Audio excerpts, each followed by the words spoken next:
Hey there, all of you who watch my videos here on YouTube. It is once again that time of the week where I, everyone's favorite pixelated magenta colored ball who wears a graduation cap, will proceed to attempt to entertain you all with footage of pretty rad video games and droning on and on about a random topic that I personally find cool. I mean, the fact that you are all here means that I'm definitely not alone in my line of thinking. So now that we are all of the same mind that this is 100% one of the best channels here on YouTube, let's take a look at today's video game feature and the subsequent topic, shall we?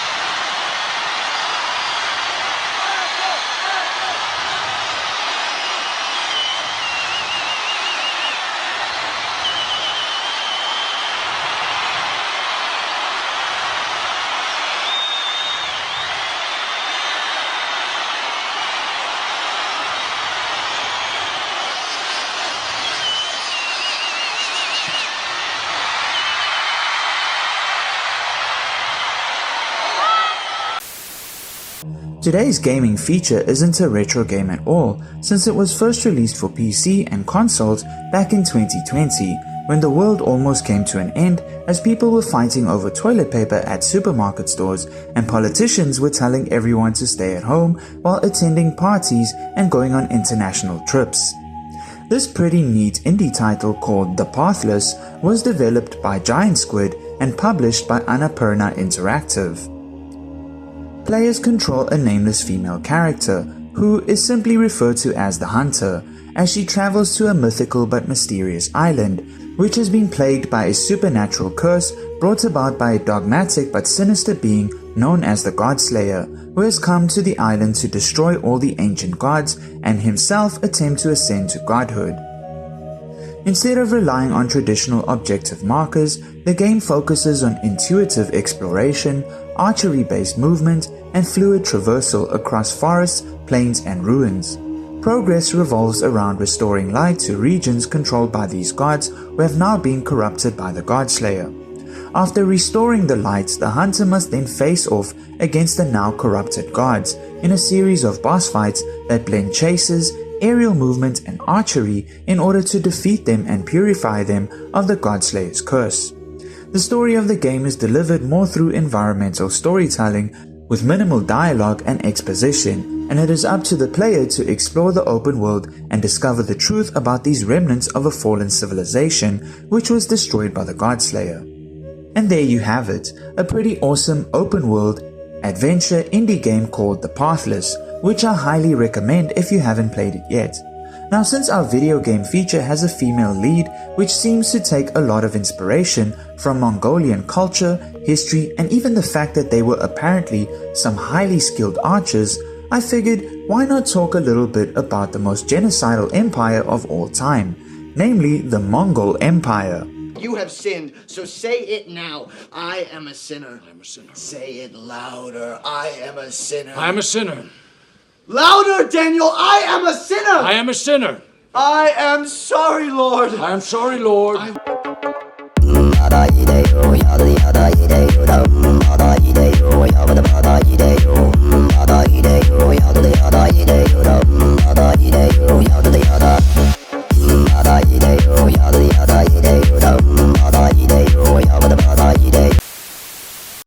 But I won't be covering the entire history of the Mongol Empire in too much detail, since I feel like it has already been covered at length by YouTube historians and numerous documentaries alike, but also because there is one specific individual I would like to focus on with today's topic, a famous Mongolian warrior princess named Khutulun, who was the great-great-granddaughter of history's most bloodthirsty conqueror, Genghis Khan, and who it turns out was a pretty good wrestler according to legend. And look at Randy Orton slithering. Oh, watch out, watch out, watch out, watch out!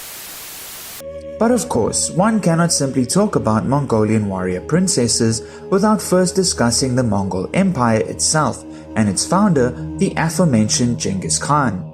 So let's first briefly go over that absolutely insane period of history where so many people were killed that it somewhat contributed to the Little Ice Age during medieval times, due to the massive reduction in global temperatures brought about by natural phenomena, but also because Genghis and his hordes genocided the absolute out of Asia, so much so that the drastic population decline led to less human activity, reforestation, and less carbon dioxide in the atmosphere.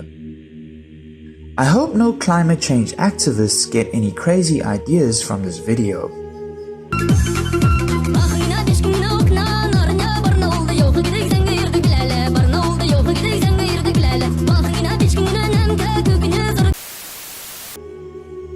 The Mongol Empire essentially had its start around the year 1206 AD, when a young Mongolian warrior named Temujin gained a shitload of PTSD and resentment for humanity due to his extremely harsh upbringing, which saw his father get assassinated, his surviving family be treated as outcasts, him being enslaved by a rival tribe, his first wife getting kidnapped and raped, and being betrayed by his best bro, Jamukha, which he later had executed by breaking his back. After all this hardcore character development, he would resolve to unite the constantly feuding Mongol tribes under his iron-fisted rule, and in true anime villain arc fashion would strike out in total violence and rage against the rest of the known world at the time, creating the second largest empire known to man, atop the millions of dead bodies and burnt ashes of anyone and any kingdom who would dare to stand in the way of him and his descendants. Upon Genghis Khan's death, the Mongol Empire would further expand under his sons Tolui, Chagatai, and Jochi, and then even further under his grandsons, who are too many to mention here because the bros made a lot of babies, sometimes via the Bill Cosby method, but just know that two of the most famous ones were Möngke Khan and Kublai Khan. Unfortunately for the Mongols, but probably very fortunately for everyone they curb-stomped, it was during the reign of his grandsons that things started to go downhill, as each of them competed quite violently with one another over succession, which resulted in the empire being split into 4 states, namely the Golden Horde, the Il Khanate, the Chagatai Khanate, and the Yuan dynasty. However, since family can be your greatest strength but also your worst enemy, under Genghis Khan's great-grandsons and great-great-grandsons, things would really begin to fall apart entirely, as one by one, the Mongols began to lose more and more of their conquered territories due to infighting and rebellion by local populations, with only a small fraction of the Yuan dynasty and the Chagatai Khanate surviving in Mongolia until the 1600s, when both were finally defeated by the new kids on the conquest, mass murder and empire building bloc, the Dzungar Mongols and the Manchus, with the Manchus finally making the Dzungars their bitch and completely erasing them off the face of the earth by the late 1750s, while simultaneously having already subjugated the Chinese and fully established the Qing dynasty, which would last until the year 1911, when it too would fall during the Xinhai Revolution, led by the father of modern China, Dr. Sun Yat-sen. So now that we've got that brief attempt at explaining the entire lore of the Mongol Empire out of the way, let's draw our attention to the star of today's episode, the absolute boss bae and girl power icon Khutulun, one of the many great-great-grandchildren of Genghis Khan. And when I say many, I literally mean like many, as in many, times by like a million, since almost about 0.5% of males alone today are supposedly directly related to him, with the number being even higher to the point of being unknown if we had to include females in the equation. Well, at least this is according to the general consensus I found online. But yeah, that is a disturbing amount of diddying. Selling out arenas and everything, starting to act different, huh? No. You ain't been calling me and hanging out the way we used to hang out. Excuse me, I don't mean to interrupt you, and I would like to auction something off, okay? Where you get a night out with Diddy. Princess Khutulun was born in the year 1260 AD and was the esteemed daughter of Kaidu, a great-grandson of Genghis Khan, with his grandfather being Genghis Khan's son, Ogedei Khan, and his father being Prince Kashin. Princess Khutulun's family would eventually rise to power after her father Kaidu would be elevated to de facto ruler of the Chagatai Khanate, which ruled parts of modern-day Xinjiang province in China and Central Asia, after being essentially voted in by a council of chieftains. However, he would unfortunately forever remain in the shadow of his cousin Kublai Khan, who had declared himself the Great Khan of the Mongol Empire. Thus, in the backdrop of much of Khutulun's life, her father would always be at violent odds with her great uncle in the Far East who held control of much of China. Now, before I continue, I must state that among historians today, it is debated as to whether or not Khutulun was even a real historical figure, with many regarding her as simply being a legendary folk hero among Mongolian people, or that maybe she was real, but that some of the events of her life may have been completely made up or highly embellished. However, there are at least two sources which, while they may also somewhat be exaggerated, they do seem to be at least more reliable than most others, and these are the writings of Italian explorer Marco Polo, who served in Kublai Khan's court and claims to have met Khutulun on a few occasions, and also the accounts documented by Rashid al-Din Tabib, who was an Iranian statesman that served in the royal courts of the Il Khanate under Khan Mahmud Ghazan, ruler of the southwestern regions of the Mongol Empire, who was also one of the many descendants of Genghis Khan, making him directly related to Khutulun and her father Kaidu, as well as their rival Kublai Khan. In these accounts, as well as the many others from across the empire, Khutulun is often portrayed as a proud warrior princess, who in her own right even led armies into battle against her father's enemies, showing the utmost loyalty to him despite what adversity they faced, making her his favorite child among all her siblings, and the one from whom he would most often seek advice and political support.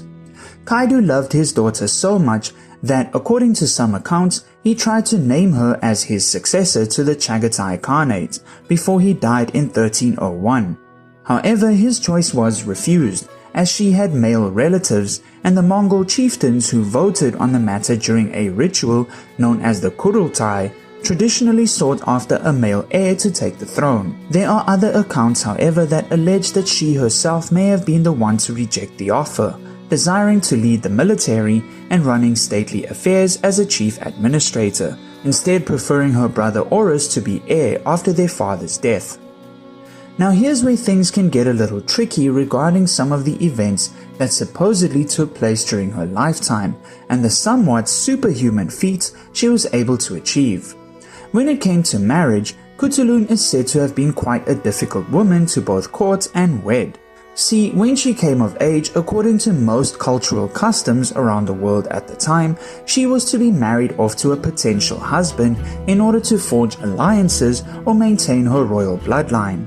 However, Khutulun wasn't too keen on this idea, having come to enjoy the freedom and independence her role within her father's court had awarded her with, something she may have had to sacrifice if she were to be married. But this of course didn't sit too well with the more conservative members of the Mongol elite, so in order to placate them, she devised a plan, which her father Kaidu fully supported. Khutulun was said to have been quite a skilled athlete, and particularly in horse riding, archery and wrestling. So according to legend, she had her father issue a challenge to any man who wished to marry her, that if they were able to beat her in a Mongolian wrestling match, they would be allowed to gain her hand in marriage. However, if they were unable to defeat her, they were to reward her with 100 horses, and she would remain unmarried. Over the course of a few years, Khutulun was able to attain a massive herd of roughly 10,000 horses, which means that she effectively outgrappled almost every single man that tried to challenge her, which I think... wait... 10,000 divided by 100 is 100. So she beat 100 men. Man, I really suck at maths. No wonder it was my weakest subject in school. You are so dumb. You are really dumb. For real. Anyway, let's leave the complex number work to the experts and get back to the story. So after she gained all them horses for being the medieval equivalent of WWE's undefeated heavyweight champion of the world, some sources claim that she remained unmarried for the rest of her life and became a crazy cat lady who lived in the woods. But this is mostly due to the fact that there seems to be quite a lot of mystery surrounding a large chunk of her life, with the main focus seemingly being her impressive wrestling record, with some more progressively minded historians even putting forward the theory that she may have been a lesbian. Look, it's le Jibba de Quoi. There are some sources though that do claim that she did indeed end up marrying someone. Either the guy was really good at doing choke slams, or she just really liked him from the start and allowed him to win. Though who this exact person was, nobody really knows, since there's quite a lot of mystery surrounding him as well. The previously mentioned Iranian statesman Rashid al-Din wrote in his historical treatise that she fell in love with and ended up marrying the Ilkhanate ruler Mahmud Kazan. But there are also other Persian sources that state she may have married a fellow by the name of Abtakul or Itkul. Though as I had said before, none of this has been fully confirmed, though many historians do consider the writings of Rashid al-Din Tabib to be the most trustworthy of all the sources concerning Khutulun's life, since he was in the employ of Khan Mahmud Kazan, so he would have been present at their wedding, and it was basically also his job as a chronicler to document the life of his Khan and all the proceedings at the royal court of the Ilkhanate, which ruled over Persia or Iran. Either way, Khutulun, being the absolute boss bae that she was, etched her name into legend and is to this day praised by Mongolians as the totally rad wrestling waifu who accumulated quite an impressive amount of status, fame and wealth due to her exploits on her father's military campaigns as well as on the wrestling grounds. I personally would wager that many of the men that she faced probably had a slight masochistic nature, wanting nothing more than to be judo flipped onto their backs by an attractive but highly skilled and athletic Mongol warrior princess.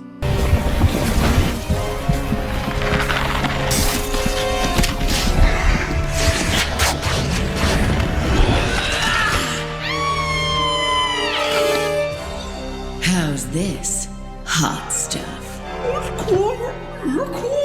Wow, big lady. Yeah, big lady. Big lady. Step on me. Khutulun supposedly lived out the rest of her days working with her brother Horus to guard the tomb of their father Kaidu after his death in 1301 at the age of 66. She wouldn't get to live easy though, since she and Horus would always be at odds with their other siblings, one of which was named Chapar, and another relative named Dua, who themselves wished to ascend to the throne of the Chagatai Khanate. And it is said in some sources that Dua was also responsible for the assassination of Khutulun's children. But this, like many events of her life, remains unverifiable. In the end though, our badass warrior princess would join her beloved father in the Mongolian afterlife, returning to the Sky Father Tengri only a few years after his own death, in the year 1306, when she would pass away at the age of 46 years old. Now before we end this video, I would like to briefly go over the fact that Khutulun was a champion wrestler in her day, because I personally find this part quite interesting. See, just like in many ancient or medieval cultures from around the world, the people of the Mongolian steppe had their own system of martial arts, which aside from your basic military combat formations that involved sword fighting, archery, horse riding and other weapons-based systems, also included a style of folk wrestling called Bokh, which according to archaeological discovery dates as far back as 7000 BC, as is evidenced by cave paintings found in Mongolia's Bayakongor province, meaning that people of the steppe tribes have been tossing each other around since the late Neolithic period.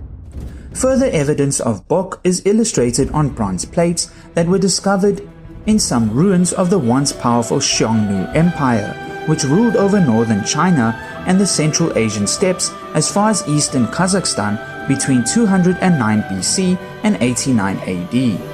It would only be during the rise of the Mongol Empire under Genghis Khan that Bokh would become a military sport intended to train his armies in unarmed hand-to-hand combat, but also to maintain their strength, fitness and stamina.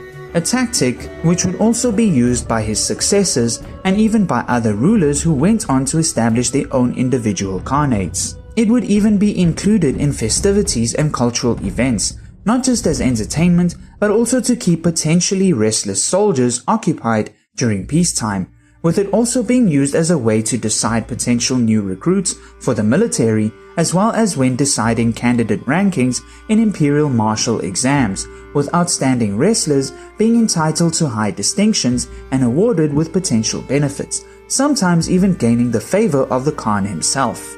Today, Bokh is considered the national and cultural sport of Mongolia, with many young Mongolian men training from childhood to become wrestling champions.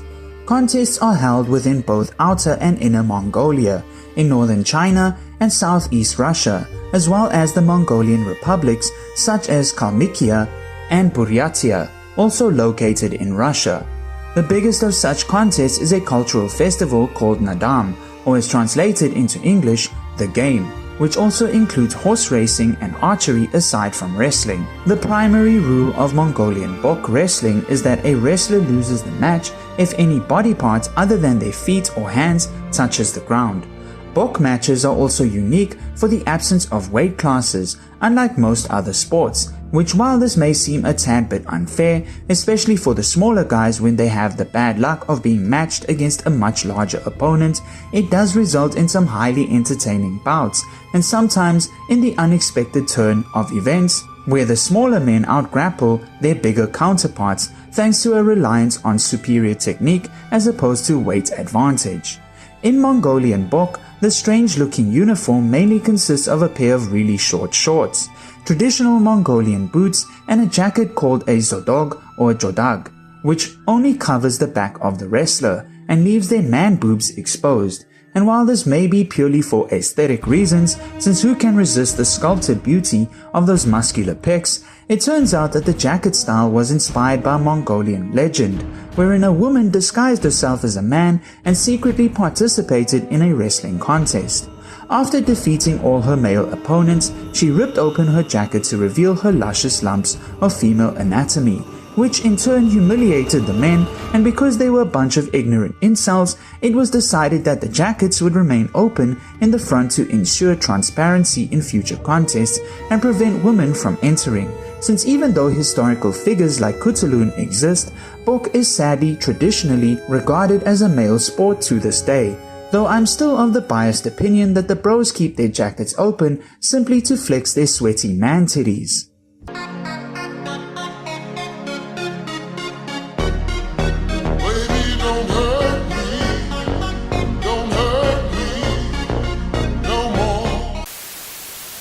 Even though Mongolian Bokh wrestling is mostly regarded as a male-only sport, at least during the Nadam festival, there are many cases of women participating throughout history, the most famous being the star of today's episode, Princess Khutulun. And even today in both inner and outer Mongolia, there does exist a professional women's division of the sport which allows female wrestlers from all around the world to compete, even if they have backgrounds in other grappling-based martial arts like judo, shuaijiao or American freestyle wrestling. As long as they play by the rules, they are welcome to participate. Anyway, we have yet again reached the end of another absolutely smashing episode of the 8-Bit Academic. I do sincerely hope you all enjoyed today's video and perhaps have learned something new. If you would like to express your honest opinion of today's topic discussion, you may do so in the comments down below, and perhaps maybe hit that like button to help this video be recognized by the sinister YouTube algorithm. Thank you all for tuning in, and I'll catch you up in the next one. Cheers!